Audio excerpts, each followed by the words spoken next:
All right. Hello and welcome back. This is Colin Keeley here. And I'm Brent Sanders. We are two guys buying and building wonderful internet companies.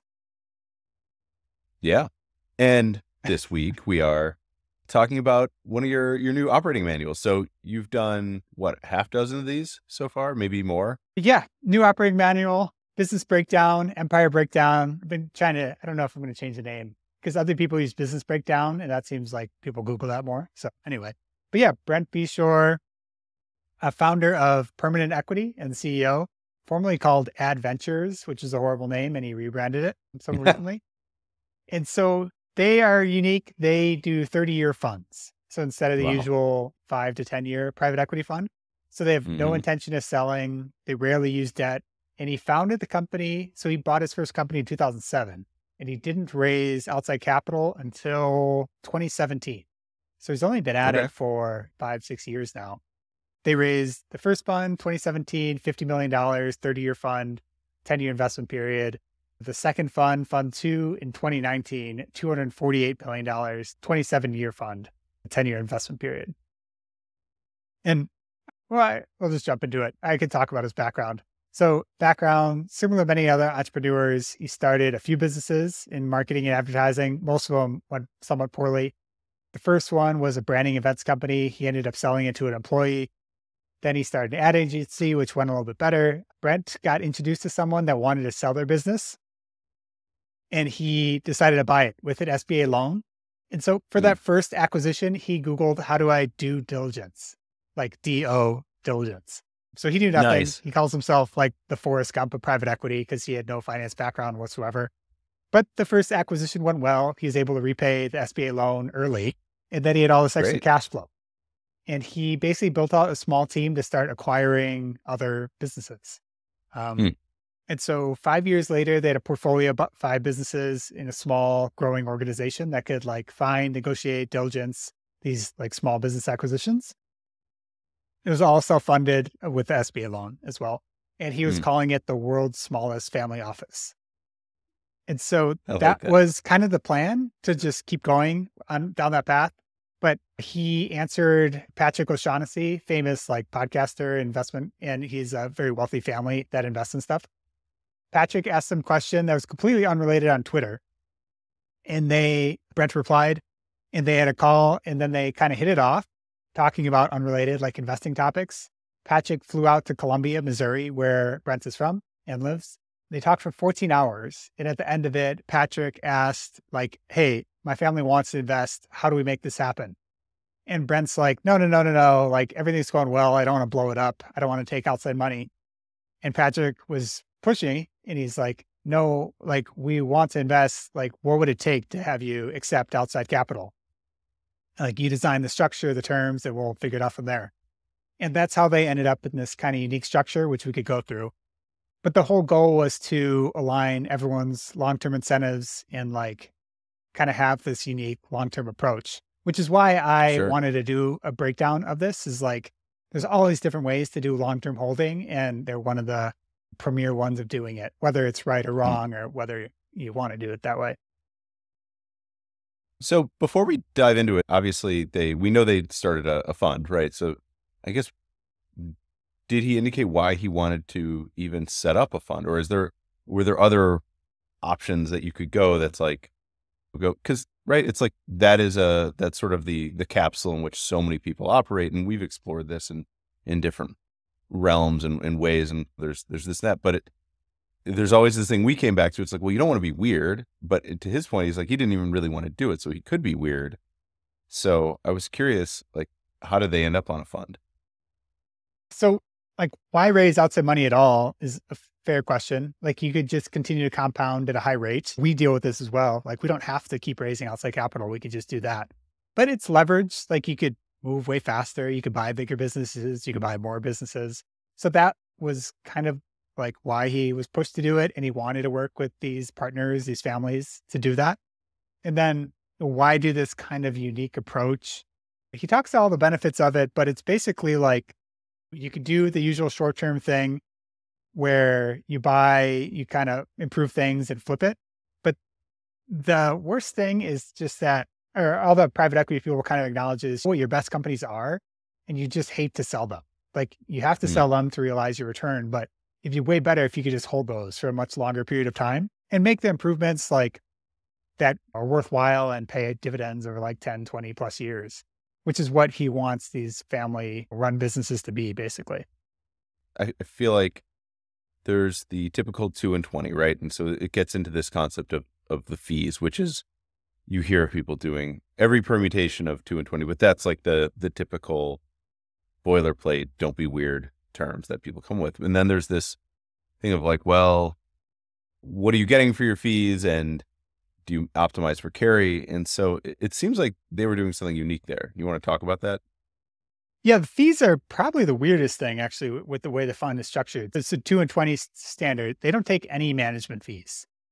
So they have zero fees outside of carry, no deal fees, no financing fees, no portfolio company fees. So the obvious question is like, how do you pay the bills? Like you have a team, Mm-hmm. how do you compensate them? Especially when there's no carry in the traditional sense of there's no exit, like down the line. And so they Mm-hmm. take a percentage of cash flow. So they look at the cash available for distribution and measure it against the equity invested. And assuming it crosses at least a 15% gross return, so an above average cash on cash return, permanent equity takes a percentage of that. And Mm-hmm. it seems like they take a higher percentage the better things are performing. And that's how they pay the bills. That's how they pay everything. So I don't know if it was quarterly or what, but that's how they're distributing out capital. Interesting. So this all works as long as everything continues to cash flow well. And it seems like that's part of their criteria, right? It's like they're not doing turnarounds. They're not doing anything that's like has the even potential or front potential of not having strong cash flows. Yeah. And the other part here is they don't use debt. So the cash doesn't have to be reserved for like big debt service or anything. Right. But yeah, it is weird. And it's not the traditional way of like a holding company in the Constellation style of like keep all the money in the company, redeploy it. It's they're Mm-hmm. constantly putting out dividends or distributions to the investors, which isn't Hmm. the most tax efficient route. But I guess if you were just a single like family that owns some small business, this is effectively how you would operate. So it's continuing to operate and be compensated in that way, but and not the Yeah. most tax efficient way to go about it. Can we switch gears and talk about the portfolio for a moment? Because I think this, in my mind, I took a look at the portfolio and I was like, huh, it makes sense.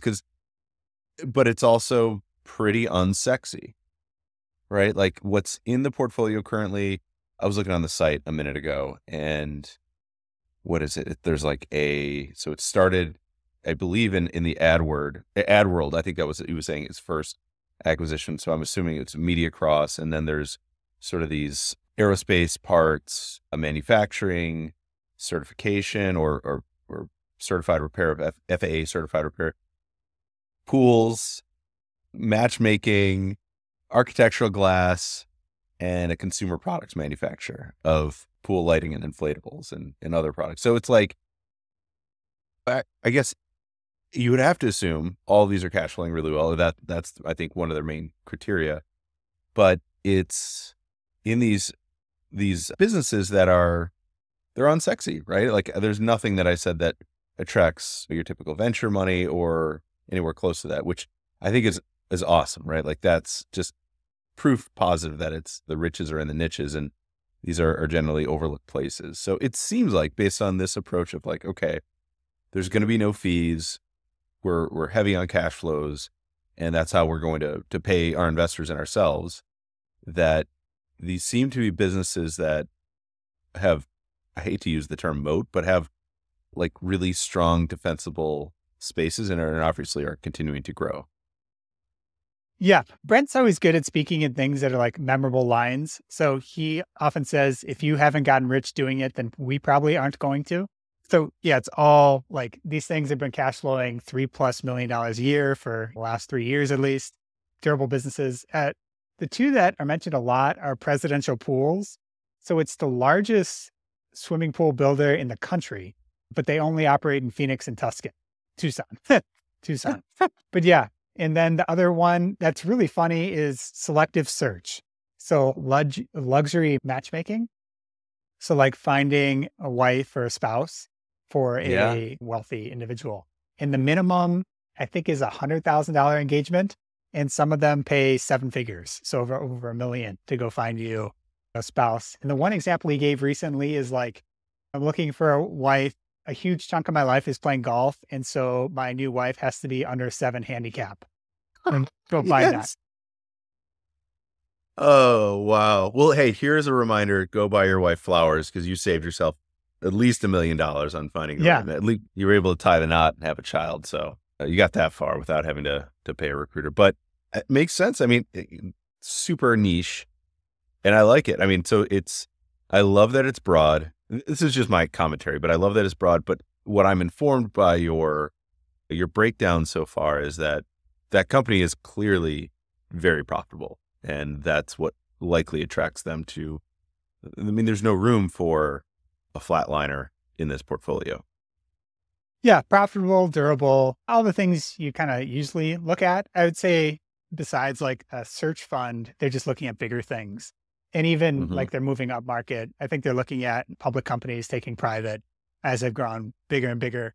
He likes to call them adolescent businesses. So too big to be small, too small to be big. But yeah, they're mostly not integrated. Other things about them, they help out on the recruiting fronts, sales and marketing, finance and operations. But they just ran their first like conference, like bringing all the CEOs together. So they're much more in like the Constellation playbook where everyone's kind of independent. You could share knowledge across each other, but everyone runs their own company for the most part. Interesting. Other interesting stuff about them, they are kind of unique. They don't send cold emails or anything anymore. They don't do outbound. They really hammered home this like inbound approach of like focusing on content. So they have a book, The Messy Marketplace. It's pretty popular. They have a tremendous amount of writing on their website, kind of educating the small business owner about selling. They do a podcast, kind of all the things. In this space, I mean, there aren't that many people doing that very well. I'd say Brent is one of the best, Andrew Wilkinson, us to some extent. There's a million in venture capital that do well, but pretty unique approach in the private equity world. And he also runs Capital Camp. So they're investing conferences for LPs and GPs. Yeah, I think we talked about the last time. They don't actually go camping, but it's more of like an outdoor setting. It's in Missouri, right? Yeah, in Columbia, Missouri. So that's where they're based. So I'm going to Capital Camp. That I'm arriving a day early, and their like cookout is at their house. So the house is their office. They just like took over a residential house, and they all work from it. So if you go on their website, you can check out like what it looks like. Yeah, very cool. When it comes to, as we talked about, like the outcomes, these distributions, it sounds like people are just kind of, this is what you'd characterize in the past as mailbox money, right? Like people are getting payouts as they go, and the funds are 30-year funds, but they're rolling new funds every 5 years? Like what's the pace of this like? So it's not super defined. So how they ended up, it's technically a 27-year term on their funds. Okay. And the way it ended up there was Brent asked for 50 years initially. And one family office advisor said, no, we're not going to let you do that. We're not going to let the family do that. And Brent said basically like, okay, like what's the longest you ever seen? And he said 27 years plus extensions. And Brent's like, okay, cool, sold. We're going to go with that. And so that's how they ended up with it initially, and they just continued with it. But they have 10-year investing like periods, but it looks like they deployed their first fund in like 3 years or something. It was like pretty quickly. So they don't take a management fee, so LPs aren't paying. Like there's not a big rush to deploy capital, but it seems like they have a lot of good deal flow. At least they think so. So they're deploying it relatively quickly. One thing that I found kind of independent of your write-up was around what they did. And I think this was from Emily Holdman, who I saw speak about kind of what they were doing with these companies. And it sounds like they kind of slow roll these acquisitions in the sense like year one, they really don't do anything. And they do that in a sense, from what I heard, is like just a message. Hey, we're not here to do the typical private equity thing. We're not going to upset the apple cart. And when we do start to get involved, it is pulling special players in from the holding company to maybe step in and do something specialized. Or I think what I heard him say as well was like, maybe we'll replace a CTO and that'll be like one big thing that we'll do, but they're not coming in doing turnarounds. They're not coming in and making major changes. So it seems like the strategy is to really attract the best businesses possible, get the best possible outcomes, and like get out of the way to an extent. Right? I mean, were your findings similar? Yeah. Brent says this as expectations are lower when you pay less. So if you pay a lot, you have to do a lot. So they definitely are not paying top dollar. They have this huge top of funnel and they're basically sorting people that want to work with them. And the people that want to work with them are much more around like, oh, we really care about our employees. We care about the legacy. And so their whole sales proposition is like, oh, we're going to take good care of your baby. We're not going to flip it. And we're not going to make that many changes. So often it looks like buying a business, keeping everyone in place, keeping the team in place. And like, these are kind of old timey service businesses. So it's like updating the website and people call us, we're actually going to answer the phones instead of not answering the phones. So it's like kind of doing super basic best practices as opposed to like the tech sector where the expectations are higher. Yeah. But yeah, they don't seemingly do a whole lot on their businesses. They just buy things that are cash flowing nicely. Interesting. Anything else you want to talk about in the breakdown, or should folks just go read it on your site? The one other odd thing that I saw was traditional private equity funds. They have a bunch of partners and the partners are like, they find their deal, they run their deal from the beginning of like meeting someone all the way to like completion. And they don't do that. So they haven't scaled in the way a traditional private equity fund would by hiring more partners. They basically have it like a assembly line or like a operating company would do it, where they have specialists at each stage. So there's like the specialist for marketing. There's a specialist for like LOIs. And so like an LOI gets signed, that goes to like the post LOI person. And so it's like a continuous system of handoffs, which I thought was a way different way of approaching this. It's all done in-house. So they don't use like outside firms for the quality of earnings or whatever, but there's like the quality of earnings guy that does that.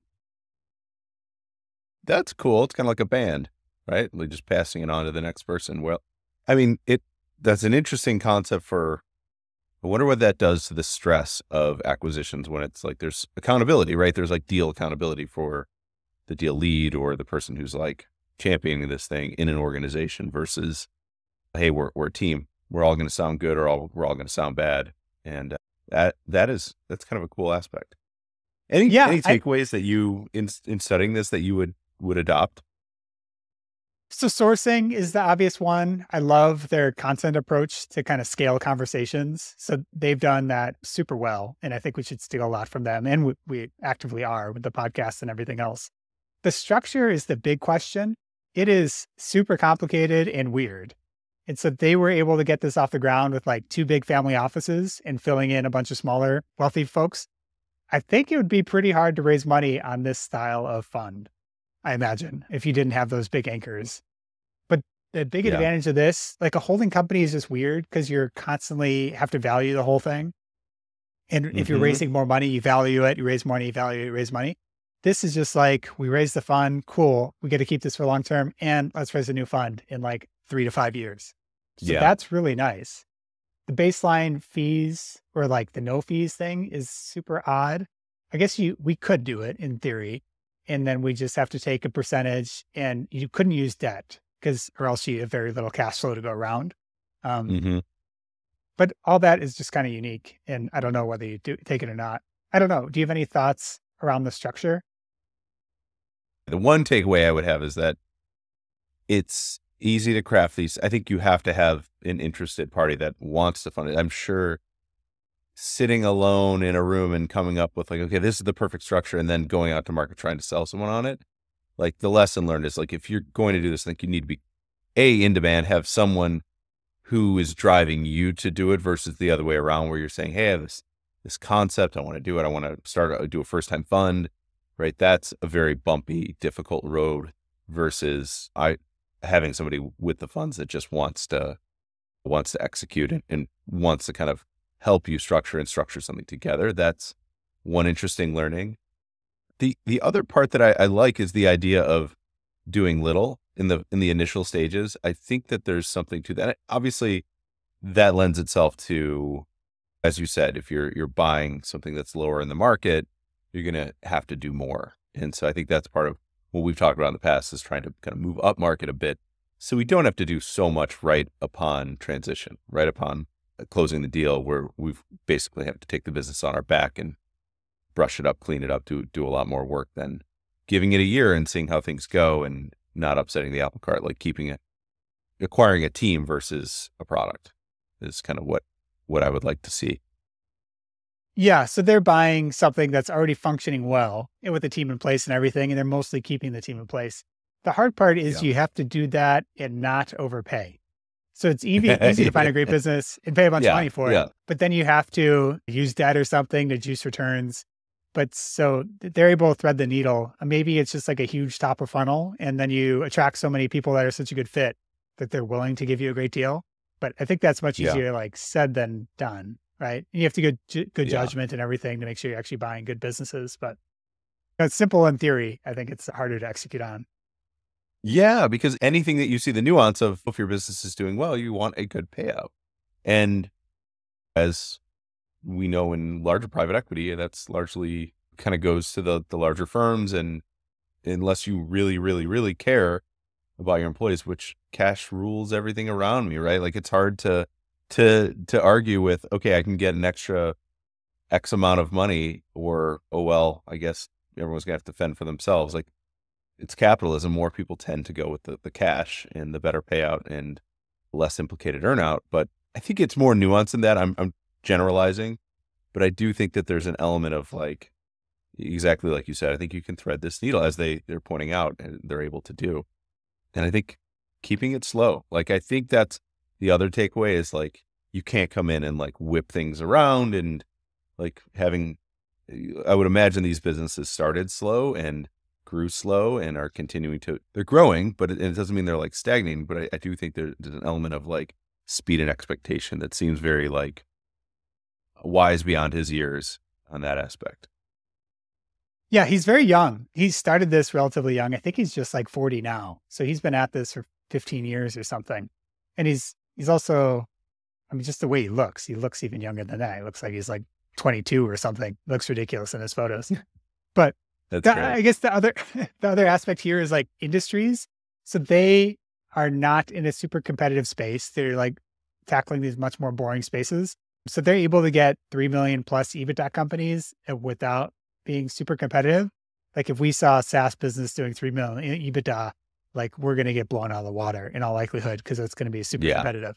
So that is just an appealing aspect of being in sleepier matchmaking or whatever. Yeah.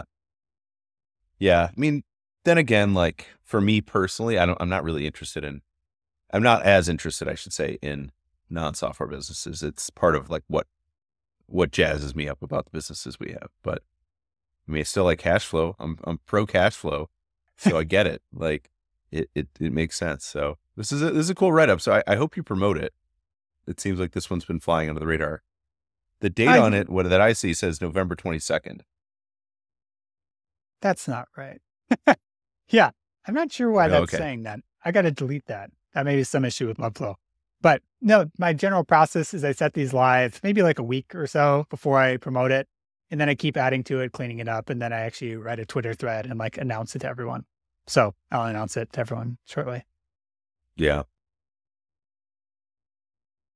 Cool. Well, thanks for putting it together and talking through it. I mean, I think this is good inspiration. This is good, like, as part of your set of operating manuals. This is a good addition. I appreciate it. Yeah, thanks. I think he's an interesting operator, and he's just going to keep getting bigger and bigger. So it's been kind of fun to follow his journey. Yeah. And so, and then you're also going to this camp. So you're going to get to meet him, right? It's like, it sounds like Capital Camp's probably kind of intimate, small. Yeah, it's relatively small still. And we're talking about him like he's a crazy famous person. He's not like a super famous person. He's not a Robert F. Smith or something. So he's a much more approachable guy. Good. We'll enjoy it. Yeah, I'm pumped. Okay. Take care, everyone. Yeah. Thanks for listening.